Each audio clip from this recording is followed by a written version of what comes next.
Welcome back everyone. I hope आप लोग अच्छे होंगे। आजकल मैं लाइव नहीं आ रहा हूँ, कुछ प्रॉब्लम के वजह से मैं लाइव नहीं आ पा रहा हूँ, तो थोड़ा कॉम्प्रोमाइज़ कीजिएगा। देखिए, अगर निफ्टी 50 और बैंक निफ्टी का अगर बात करें, एनालिसिस करें, तो देखिए निफ्टी 50 ना एग्जैक्ट एक ट्रेंड लाइन टूटा था। आप देखिएगा ना वीकली चार्ट में, तो ये जो कैंडल बना है ना, और ये जो वीकली क्लोजिंग दिया है, ये बड़ा खतरनाक है। यहाँ पे ट्रैप भी हो सकते हैं, ठीक ना। आप देखिएगा हर बार, आप यहाँ पे भी देखिएगा ट्रैपिंग हुआ था, ठीक ना।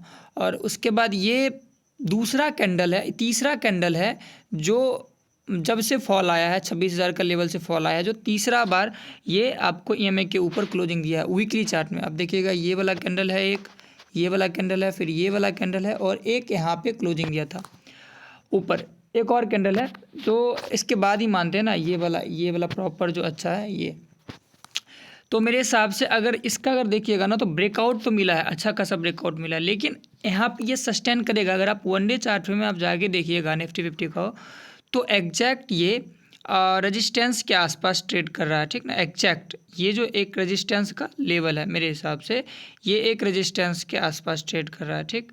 तो ये एक रेजिस्टेंस है, प्लस में ये लगातार मूव कर रहा है। मतलब आप देखिएगा यहाँ से ये जो गैप अप है, यहाँ पे गैप अप है, ठीक है, गैप अप है। उसके बाद ये लगातार 3 दिन 4 दिन से लगातार मूव कर रहा है। तो इसको स्टेबल होने के लिए कुछ टाइम चाहिए, पुल बैक। मेरे हिसाब से एक पुल बैक आना चाहिए, कम से कम 21,200 के आसपास आए, 21,200 के आसपास आए। उसके बाद अगर ऊपर जाना है तो ऊपर जाए, नहीं तो यहाँ पे प्रॉपर ट्रैप हो सकता है एक और कैंडल ऊपर निकल जाए 24,200 यहाँ तक। उसके बाद यहाँ से नीचे, लेकिन ये पूरा प्रॉपर आपको जो लग रहा हो कि यहाँ से डायरेक्ट ऊपर जाने वाला है, जो ऐसा मेरे हिसाब से नहीं होने वाला है, ठीक ना। और एक और बात मैं जो बता रहा हूँ ना, सिर्फ एजुकेशन पर्पज़ के लिए मैं बता रहा हूँ, ठीक ना।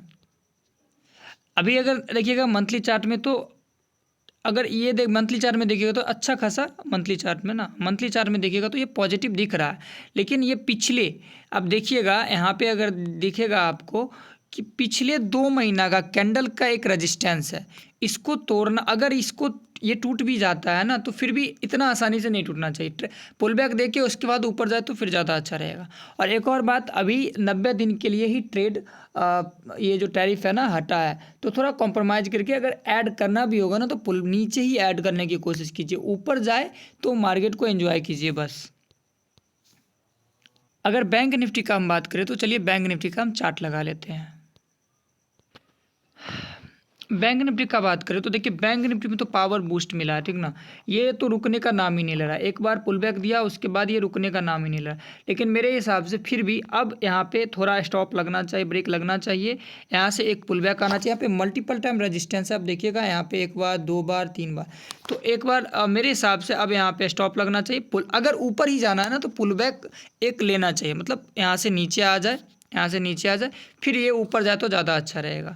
और अगर यहाँ से ऊपर भी जाता है ना, अच्छा जैसे कि अगर यहाँ से 1,000 पॉइंट ऊपर भी जाता है, तो मेरे हिसाब से टिकाऊ नहीं रहेगा। उसके बाद ये पुल बैक लेगा, फिर ये सपोर्ट लेना चाहिए 54,200 के आसपास। मतलब जहाँ ये रेजिस्टेंस बनाया है उसी के आसपास एक सपोर्ट लेके ऊपर जाना चाहिए। बिकॉज पर डे ये ऊपर जाएगा ऐसा हो नहीं सकता, बिकॉज ऑलरेडी ये 1,000 पॉइंट का मूव किया था। अगर देखिएगा तो ये अपर मैक्स 53,000 से 54,1200 पॉइंट का मूव किया था। तो मेरे हिसाब से, और यहाँ पे भी गैप अप खाली है, तो हो सकता है ये अप लोअर बॉटम से, बिकॉज ये सबको यहाँ पे सबको निकाल दिया, उसके बाद यहाँ से अच्छा से खींच दिया। तो मेरे हिसाब से इसमें भी नीचे आ जाए तो ज़्यादा अच्छा रहेगा।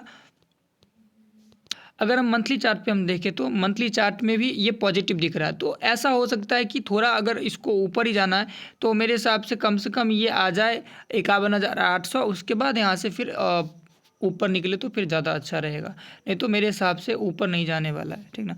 तो अगर जाएगा भी ना, तो फिर ये नीचे ही आएगा। मतलब आप ये सोचिए ना कि ये आप ये देखिए, मैं आपको ये समझाना चाह रहा हूँ कि आप अगर ऐड भी करना चाहते हैं ना, जैसे कि ये एक ट्रेंड लाइन है, ठीक है, ये एक ट्रेंड लाइन है, ठीक है, और ऊपर से एक और ट्रेंड लाइन है, थोड़ा आगे पीछे हो जाएगा, ठीक ना। ये ट्रेंड लाइन आगे पीछे हो जाएगा, थोड़ा कॉम्प्रोमाइज़ कीजिएगा। ऊपर से और एक ट्रेंड लाइन है, ठीक।